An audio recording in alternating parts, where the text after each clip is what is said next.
Hello and welcome back to Balanced Psychology. So today I'm going to be looking at the aging narcissist. What happens to narcissists in old age?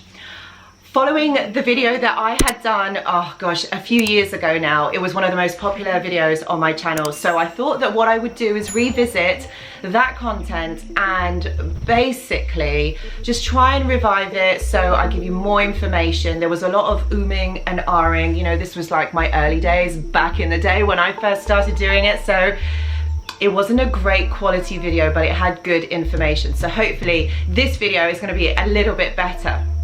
And also at the end of this video, I'm also going to be looking at what happens if, say, one of your parents is a narcissist and you have to care for them and they've gone into old age. How do you cope with that? How do you deal with that? So I'm going to be looking at all of that in the second part of the video. So we've got a lot to talk about. Let's get into the video.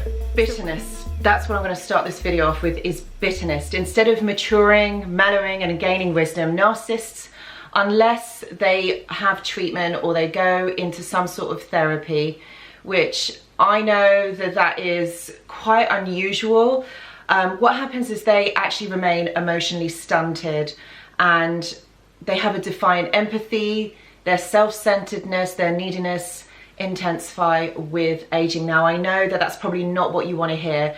They don't change. We're talking about here narcissism, which is a personality construct. It is a personality disorder. So there's disorders in their traits, it's disorders in the way that they function with other people, the way that they relate with other people. So this isn't going to change into old age. And narcissistic people view growing old as a series of defeats in their life that they struggle against. You've got denial, you've got resentment, or they resign themselves into depression, or they're lost in their depression. So if you think about it, throughout their life, they've relied heavily on their external appearance, such as their looks, their wealth, their fame, their connections, or their professional achievements to fortify their fragile self-esteem. Older adults find themselves increasingly stripped of their defenses and diminished in their ability to charm, to impress, to bully, to make an influence on another person. This is always that part of narcissism that we will never understand, but is so prominent, because if you are someone that is regressed or emotionally stunted in emotional ability to be able to understand another, these qualities or these personality traits that this person has aren't going to change just because they get old. These kind of personality traits, they're going to come out, or they're going to be more prominent as they get older. Since narcissists nearly always refuse to take responsibility for their actions or their circumstances, they grow bitter. They also feel victimized by life, blaming others for their disappointments. It's like they don't have the energy anymore to be able to hide that part of them. So these nasty traits that they have, or these nasty personality bits that they have, this comes out even more so, because the energy there to be able to protect themselves and, you know, show this kind of false self isn't there anymore, or they just don't have the strength anymore to be able to just try and hide that part of them. And some of you may even notice that as they've got older, especially like with parents, they become even more unbearable, even more intense than they were before. There is very little research to guide us in understanding the fate of aging narcissists. In general, people with personality disorders experience significant effects on their psychological functioning and relationship with others. And so, do narcissists find a way to reconcile their desire to be seen as wonderful with the reality of the fact that their appearances are fading? You know what they may do is they may come to redefine their standards for being accepted away from appearance and more towards less superficial forms of recognition by others. Okay, so what I mean by that is they seek to draw attention, possibly from their children, their grandchildren, or younger associates, so younger people that they have around them. What they tend to do is they brag about the accomplishments of their families they've raised, or people that they have mentored. They kind of like, see what I've done, I'm so amazing, all of these wonderful things that I have done, and they come to kind of embellish all of these things that they have, that they feel that they have achieved, without really understanding that they have put minimal effort in over their lifetime, and possibly isn't exactly how they say. And so this really isn't anything different. This isn't any different to how they are or when they were younger. This is just them, okay? This is just them. So they will use different sources of supply. They will use different things to make them feel better about themselves.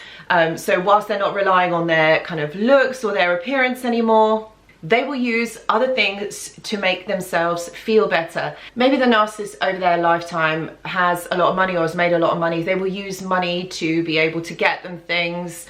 You know, it's how you've got to think of it. The way that you know this narcissistic person, this is, all of these things are going to be exaggerated even more in their adulthood, and they're gonna have less of that filter in terms of being able to retract from their wickedness and their false self. So their real selves, the grumpy, the irritation, the traumatized, the angry person is going to come out even more.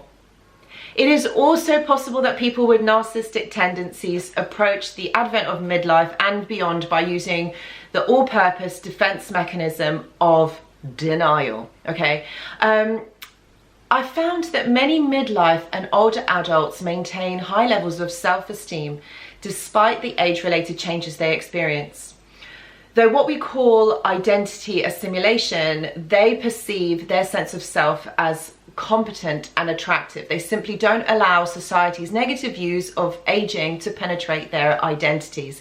So they don't see aging, some of them don't see aging as a bad thing. They see it as, again, an extension of themselves. It's kind of like they're defying reality. So they're seeing the illusion of how they used to be when they were younger. So they basically don't see themselves as old. So they act as younger than what they actually are.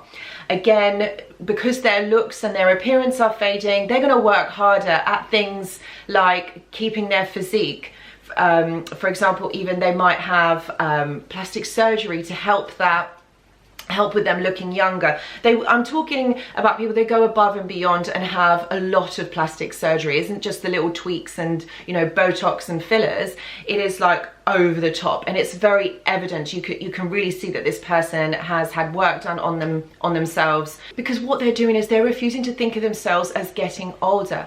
You know, they wear the same type of clothes as they were, you know, even in the style as they were worn like back in the day. You know, they might even wear clothes for, like, you know, adolescents, like teens or 20-somethings, to make them look and appear younger. For example, they're constantly on the prowl for the latest products that will keep their skin glowing and looking wrinkle-free. So they really pay attention into looking younger. The problems for narcissists who try to battle this aging process start when they take things too far, all right? And you can always see the types of people that have issues with the way that they look because of the things that I have mentioned, such as plastic surgery, the clothes that they choose to wear that are inappropriate.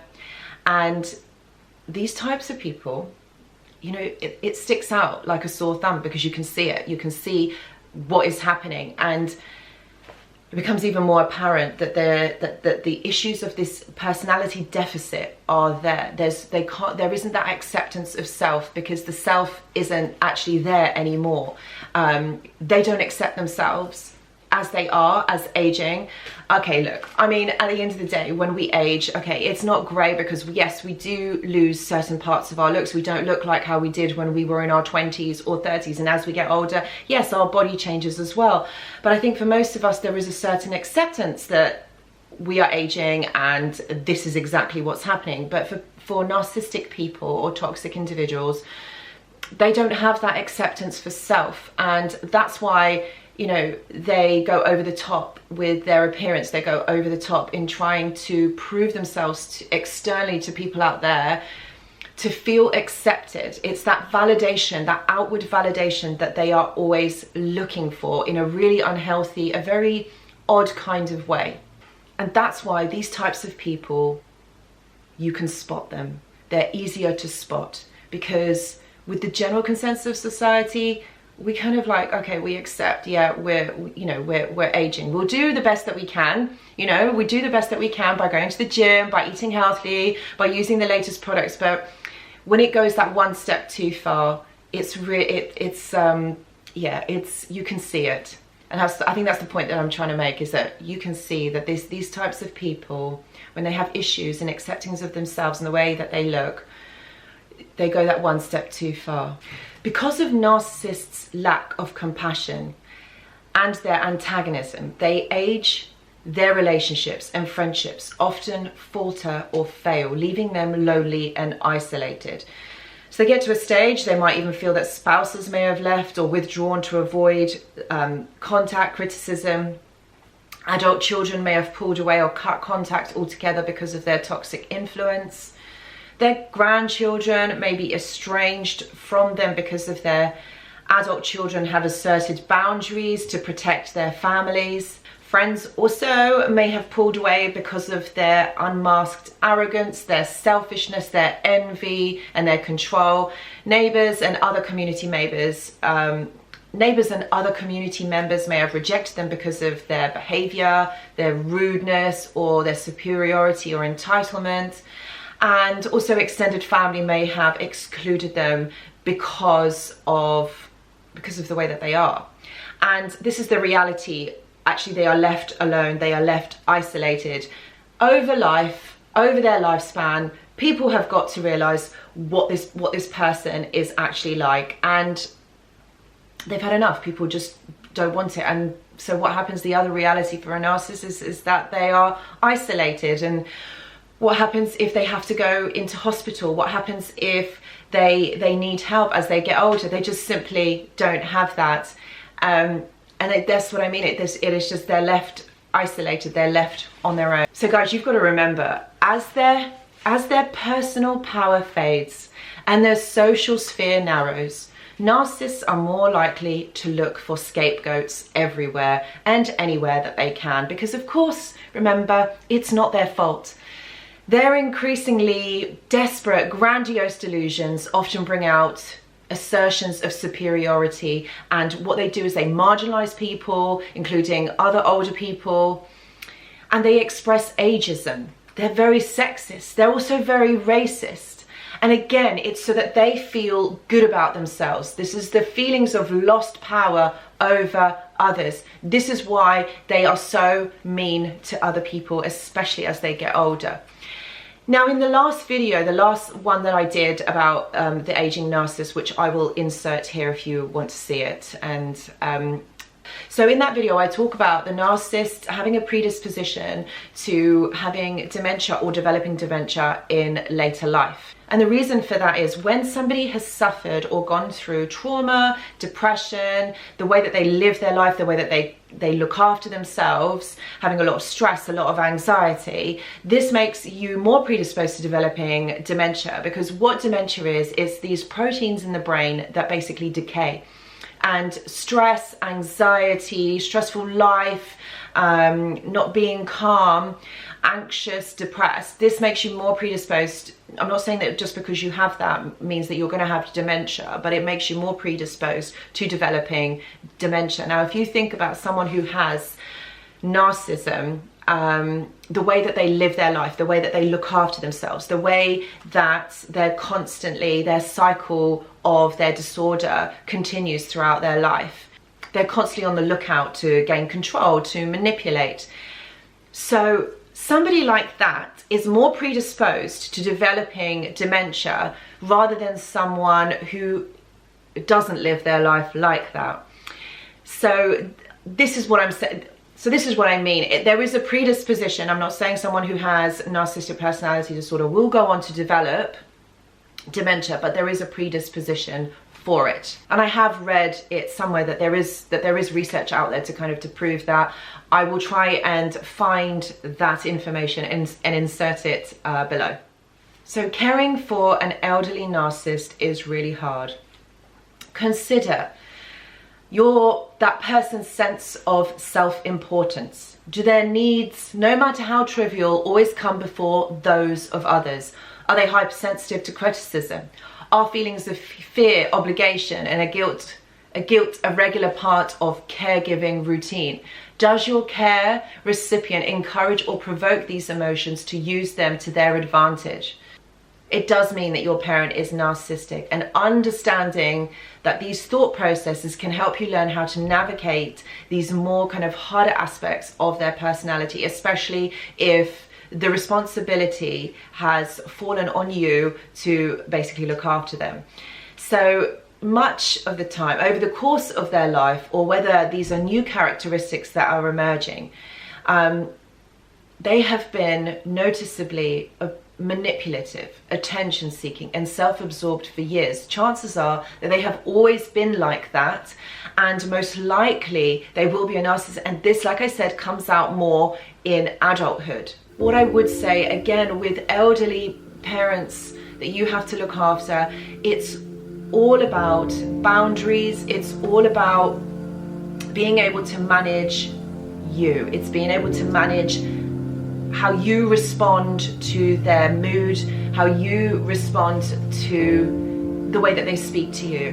Make sure that you are looking after yourself first, and hopefully that you are able to get carers, or you are able to get help with looking after your elderly narcissistic parent. Remember, you are also important in this. Don't lose yourself to another stage of abuse. Their depression, their anxiety gets worse, their abuse might get worse. So these are the things that you kind of need to look out for, but also understand that this is the kind of the normal aging process for someone who is narcissistic. Thank you so much for watching, and if you are new to my channel, please, even if you have liked this video, please do like and subscribe. And remember, there's always my Patreon membership, which I talk more in depth about these subjects. So please do have a look. All the information is down in the description box.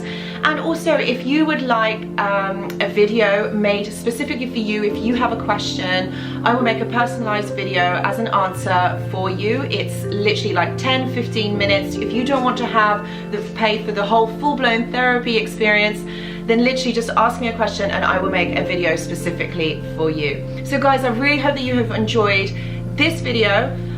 Thank you so much for watching, and I will see you in the next video. Goodbye.